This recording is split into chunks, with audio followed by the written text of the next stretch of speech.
Two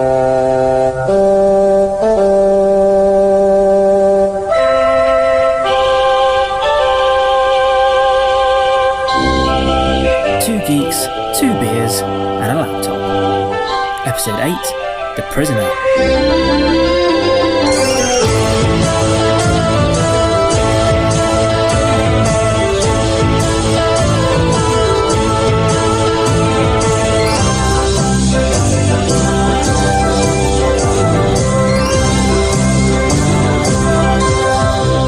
What was your question? W-H-Y. Question mark. Why? Why? Hello, welcome to episode 8 of Two Geeks, 2 beers and a laptop with me, Morgan, and Tom. Hello.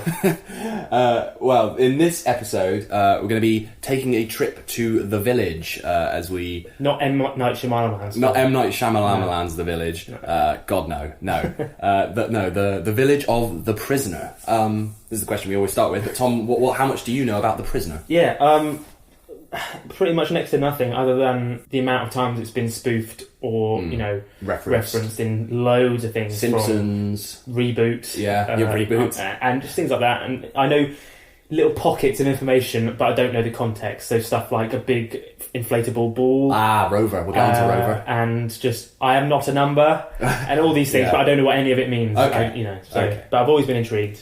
Yeah. Well, I know you're a big fan of Lost. Mm-hmm. And I think maybe that might have been inspired by The Prisoner in some way, because Lost has nothing on The Prisoner when it comes to sort of baffling mysteries and just ambiguous endings in particular. Like, Lost got a lot of flack for its ending, as we will see.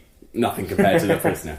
So it was one series of 17 episodes. Was that all? That's all it ran, but they ran kind of consecutively. Okay. And it's already, this is kind of confusing and odd, because it's such a strange narrative that the fans agree that the first 2 episodes and the last 2 episodes are what they are. You know, that's the first 2, that's the last 2.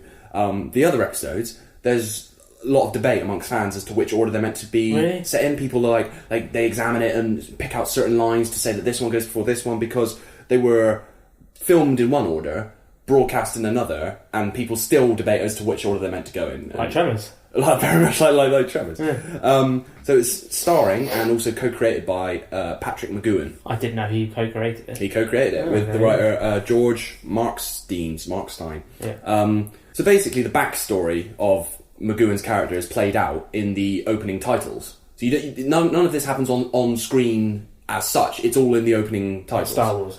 Yeah, exactly. Well, there's not like a scrolling thing, but you literally see what happens to him. So he's some sort of secret agent. Yeah. Storms into his boss, slams down his resignation papers. He's done with his job. He then drives home, gets into his house, but then he gets gassed. Gas comes in through the keyhole, and then he passes out, and he wakes up in this mysterious village, and that's the opening titles to The Prisoner, which I'll get that up now.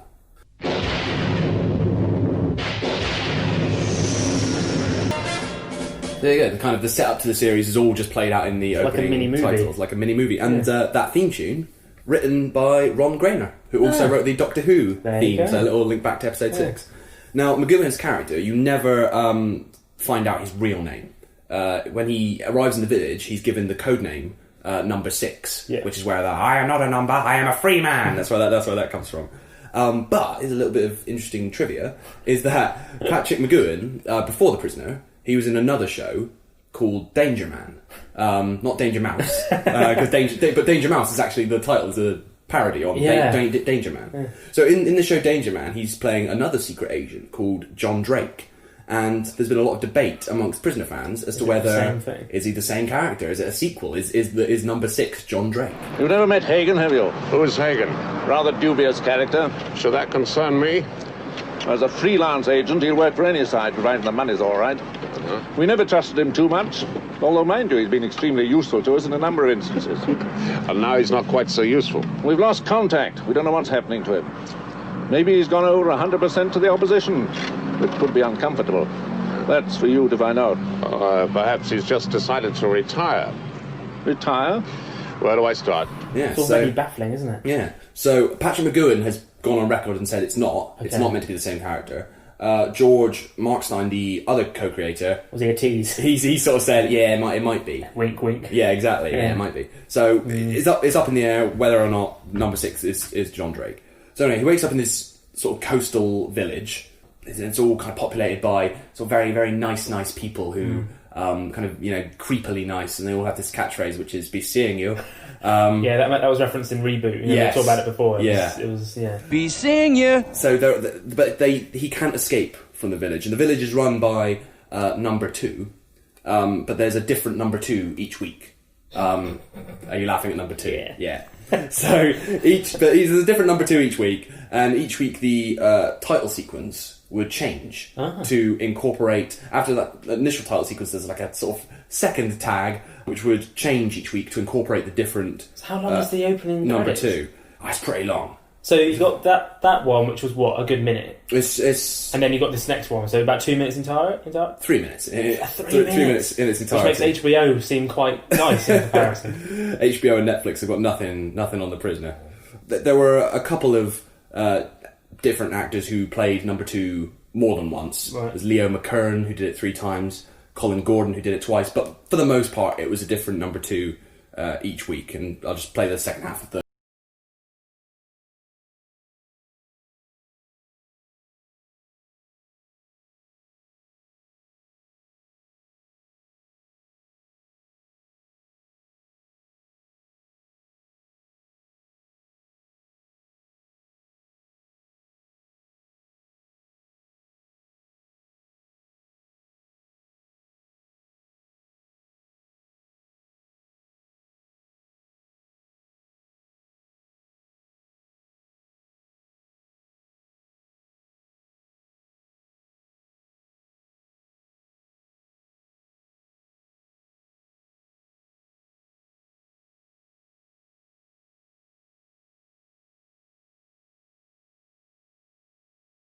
I'm already at that stage. I've never been good with programmes where they...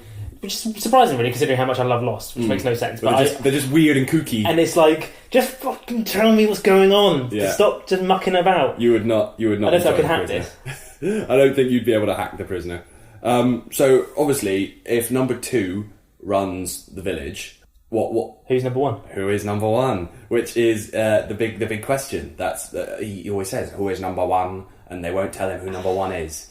But the number 2s, they want to know why number 6 resigned. He won't tell them. Right, okay. He won't get it. He won't tell them any of the information. And they use all sorts of different methods to like torture and mind control. In one episode, they do a precursor to Face Off. They like swap his face with another bloke. They use like psychedelic drugs and hallucinations, all in an attempt to make him break and tell them why he resigned. So are all the other numbers other secret agents who resigned, or what? No, they're just all other people in the village. Do we know where they all come from? No, not really. You never really find out. They're all a bit odd and... But has there been other people who've woken up like him going, where the hell am I? Yeah, but sometimes like new people come in the village, but then a lot of the time they turn out to be like plants and moles. Like, for example, there's an episode, The Chimes of Big Ben, where a new lady agent arrives in the village, and she and number 6 escape the village, and he makes it back to London. But then he realises that the Chimes of Big Ben are just playing on a cassette tape, and she's a traitor, and then he exits the building. Somehow he's still in the village. God. It's 8 o'clock. That's right. The night is young and there are many questions. First, why did you resign? Big Ben. It's just struck 8. My watch says 8. So? I was given this watch by a man in Poland. I particularly wanted it to check the time to make sure that the trip tallied with the journey to London. Which it presumably did. Yes, of course. Would you like to explain to me how a man in Poland came to have a watch showing English time when there's 1 hour's difference? Maybe he was slow. I'll bet he was. But he can't escape the village. And one of the reasons he can't is this security guard, Rover, which we talked about, a big, giant inflatable ball, which makes this horrible kind of like guttural screaming noise every time it appears. It goes like, roar! That's an uncanny impression. And then, obviously, like a big bouncy ball doesn't sound that threatening, but it will actually sort of smother you So if you imagine like cling film over the face, it will sort of suffocate you and land on you and suffocate you, and then until you're unconscious. Wait! Be still!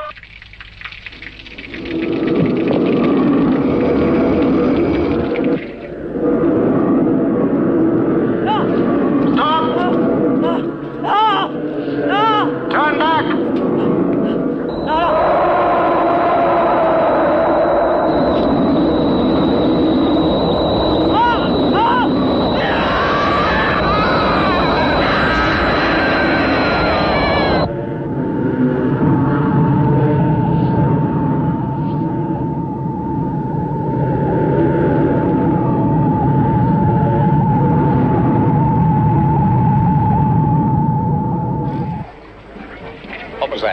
That would be telling. Yeah. So already you're frustrated by how weird the prisoner is, and it does start out weird. It's kind of like a spy thriller, but with a slightly surreal edge and hallucinations and fantasies and so on. By the end of within about the space of about 15 episodes, it's just 15 episodes. 15 episodes, because it's only 17. Yeah. By the time you get to episode 15, it's utterly deranged and nonsensical. It starts out like, it's a bit weird, but okay, I can follow what's going on here. I can understand character motivations and what's being said. By the end, it's lost all semblance of normality. In what way? Well, okay, so there's the penultimate episode, second to last episode, Once Upon a Time it's called. And so in that, number 2, who's Leo McKern, who I mentioned earlier, the guy, he comes back as number 2. And in that episode, him and number 6 are like locked away together. Number 2 is attempting to like break number 6. They just lock him in a room and they're trying to he's trying to break his mind or whatever. And in the end, the opposite ends up happening, and number 2 just like completely loses it. Right. But the episode was so intense. Rumour has it, we're not quite sure which, but Leo McKern, the actor, he either had a heart attack or a nervous breakdown. What? Because the working conditions were so insane, and Patrick McGoohan was like notoriously so like intense and crazy that he had a meltdown. So did number 2 who he was playing. But I'm going to play you a clip from Once Upon a Time, and it's just gibberish. It's utter gibberish. People call it allegorical. It's gibberish. B, C, D, E, Salem. 1, 2, 3, 4, 5. 6, 5. 6, 5, 6, 5, 6, 5, 6, 5, 6, 5, 6 and 1, 6 and 1, 6 and 1, 6, 5, 6 and 1, 6 and 1, 6 and 1, 6 and 1. Up does the other. Up goes the weasel. Pop, Pop, pop, pop, pop, pop, pop, pop, pop, pop, pop, pop, pop, pop, pop, pop. pop, protect, Protect. protect, pop, pop, protect, Pop. protect other people. Protect. People don't protect. Protect other pop. Protect other Pop. people. Why? Pop. Why? Why pop? Why? Why? Why? Why? Pop, Why? pop goes the weasel. Why? Why? Half a pound of trees. Why? That's the way the money is. Why? Why? Half a pound of Why pop? Why pop? Why pop? Pop. Why? Pop. Why?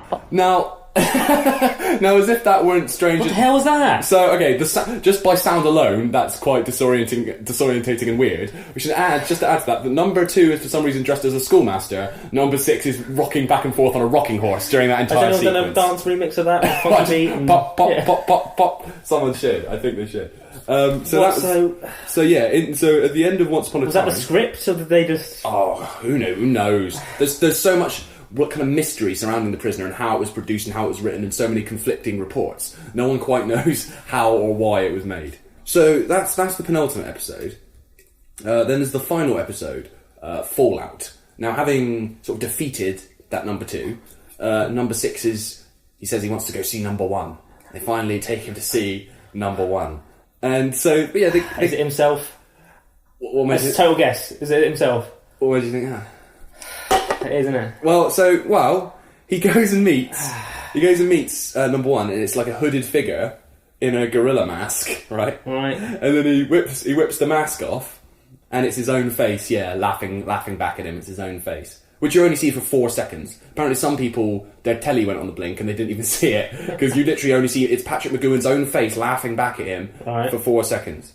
Because if you think about it, in that intro where they say. He says, "Who is number 1?" And they say, "You are number 6." But are they saying, "You are number 6"? Or are they saying, "You are number 6"? Oh, and in the opening, when he arrives at his house, the door number says number 1. But how's there 2 of them? Well, no, it's never explained. So is that the end? Well, no, not quite. So he then escapes from the village. He breaks out with the help of another prisoner, and this guy, the butler, who was in 14 of the 17 episodes. So he's a butler, but he's only 4 foot tall. Right. And he's played by this guy, Angelo Mascot, who also played an Oompa Loompa. So then this motley trio, they shoot all the guards dead, they get machine guns, shoot all the guards dead while All You Need Is Love by the Beatles plays in the background. This was in the 60s, right? In the 60s, yeah. And what are you saying? And the final shot, he escapes, and the final shot is him driving away from the village, but it's the exact same shot that's used in the opening titles when he's driving down the road, so the whole thing loops. Oh, what does that mean? Oh, fuck you.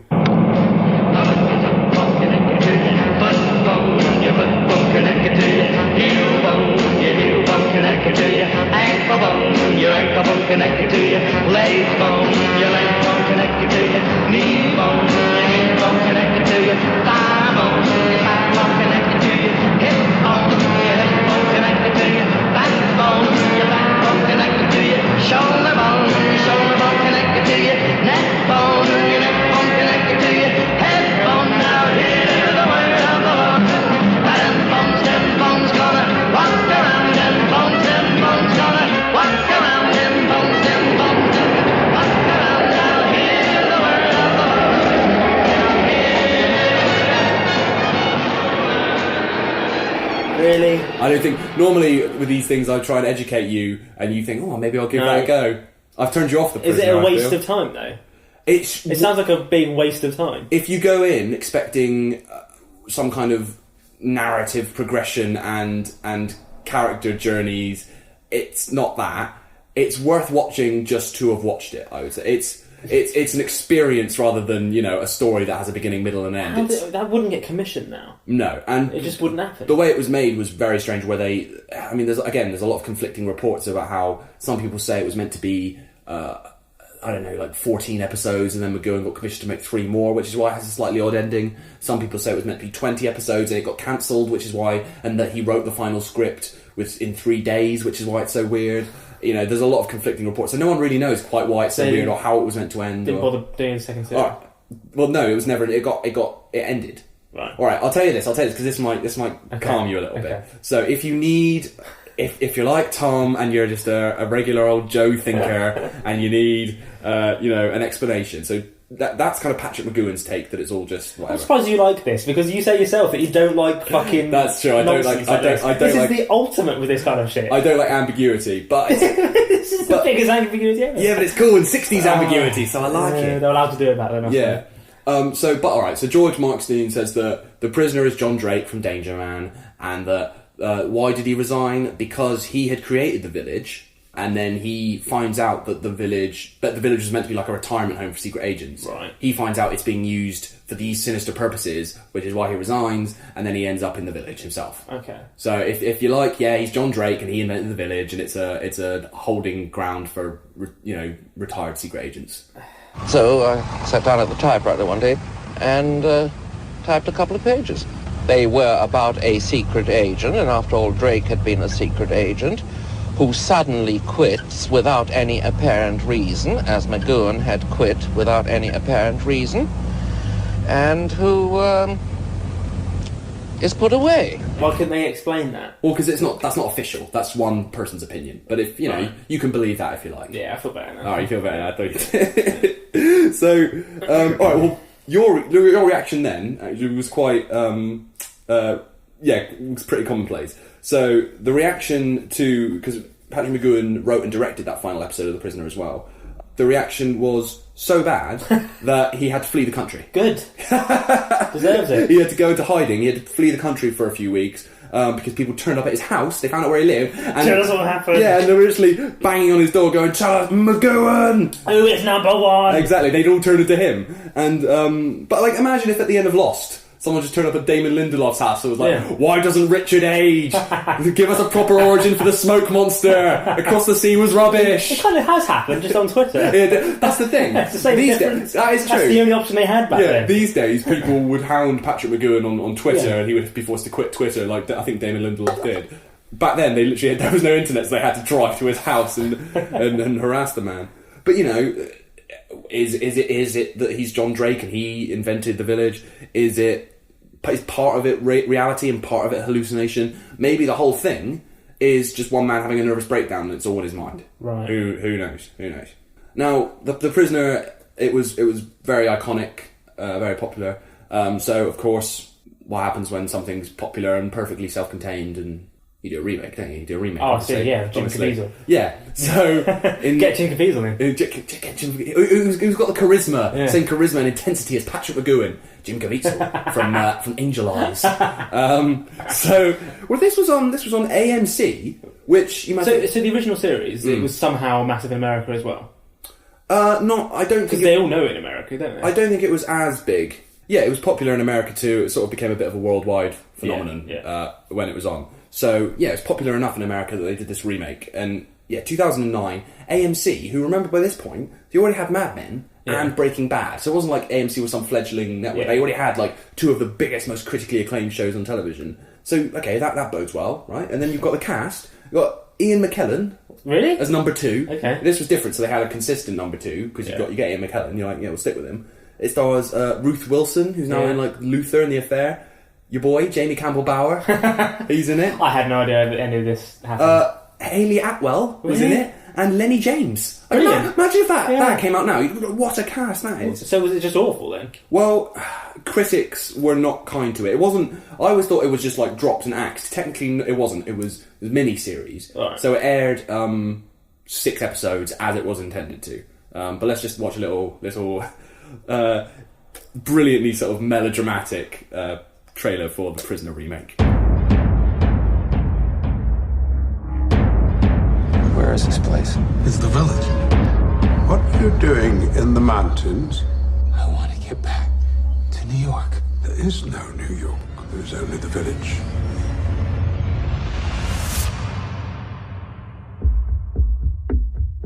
Where's the road out of here? Oh, you crack me up, Six. Take me to the nearest town if you have to. Hey, man, I'll just do local destinations, okay? Take a look outside, Six. One of us. Problem is in your mind. I want out.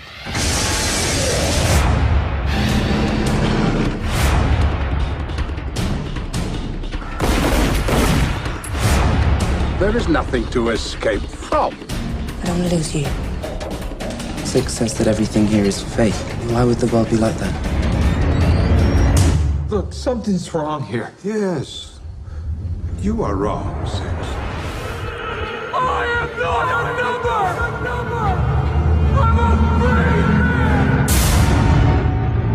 It doesn't look that bad. Well, it got mixed reviews. It wasn't slammed. I know Jim Caviezel's not the best. I mean, he found his perfect role in Person of Interest. Yeah, and interestingly, fans have now suggested that his character in Person of Interest might be his character in The Prisoner. No, I'm just kidding. That's not true. Well, he does just suddenly appear from nowhere. Well, you never know. I don't care who you are. I don't care what you did to get here. All I want to know is who you work for. That would be telling. I completely understand why they did a remake in this instance, because of the original's so well known and it has an interesting idea, but was executed poorly, in my opinion. Oh. No, well made. Executed in an interesting, well made, quirky fashion, but they didn't know how to end it. And it fucked up. Yeah, they did. Well, Patrick McGoohan has admitted that he didn't know who number 1 was when he started writing the series. Brilliant. Well, lost. I guess. Yeah. But I can understand why they wanted to give it a go. Well, that has a more conclusive ending. So that ends with number 6 taking control of the village, and he becomes the new number 2. Right. So it's, again, a slightly more sort of pat resolution. But it didn't go down that well, and so people have always still talked about, are there new ways to revamp The Prisoner? Because I think it's fair to say the idea of it and the imagery of it and the stuff that you were already familiar with. I am not a number. I am a free man. All that stuff is more familiar than the show itself. People remember it being a bit quirky, a bit crazy, but they don't really know that much about it. So in 2009, this is according to The Guardian, that Christopher Nolan was attached to a film remake, but it obviously never materialised. He made Interstellar instead. So is that a good thing or a bad thing? That's up to individual opinion. But keep coming back to these guys. But Big Finish, who we talked about previously, who did Doctor Who audio plays. It sounds like I'm just plugging these guys. I'm not. But they did Terrorhawks audio plays as well. They're recording a new Prisoner series, which is sort of like a kind of a remake on audio, and that actually starts recording the week after we've recorded this. Brilliant. So in a few days they will start recording their new Prisoner series. Same characters, like in terms of is it someone doing a McGoohan accent? It's not someone doing McGoohan, but it's someone as number 6. Number 2, it's a couple of episodes. I think they're remaking a couple of episodes of The Schizoid Man, and a few of them. See, that I'm interested in. Chimes of Big Ben, I think possibly they're remaking as well. So that will be coming out in a box set soon. Cool. Well, I've infuriated you enough. I feel for this week, Tom. Maybe not one for you to try out The Prisoner. Maybe you could try out the remake. Definitely listen to Big Finish audio. Yeah, maybe we'll try out the Big Finish audios if you want a fresh start. Yeah. All right. Well, thank you very much for listening. Hopefully, I haven't annoyed you all as much as I annoyed Tom by relating the story of The Prisoner. Yeah, if you want to check out our previous episodes, they're all up on the website, twogeeks2beers.wordpress.com, or all on iTunes, or actually we've just started uploading them to YouTube. We have. As well. Because we realised it might be a little bit easier to consume. Yeah, it's a little easier to access. So if you search for just 2 Geeks, 2 Beers, and a laptop on YouTube, the first episode, Terrorhawks, is already up there. Hopefully by the time this podcast comes out, we'll have uploaded a few more episodes as well. Mm-hmm. And you've got to follow us on Twitter as well, which is @2geekscast. And next time, we're going back to kids stuff. We haven't done kids stuff for a little while. So I'll be teaching Morgan about, because somehow he's never seen this. Well, I've seen bits of it, but everyone goes on about it like it's the greatest thing ever. And I have very, very vague memories of it, but I don't really know about it. It'll be all about Nightmare, the great kids game show, and maybe some other game shows as well. Nightmare with a K. Yeah. Well, that is it for this episode of 2 Geeks, 2 Beers and a Laptop. So until next time, be seeing you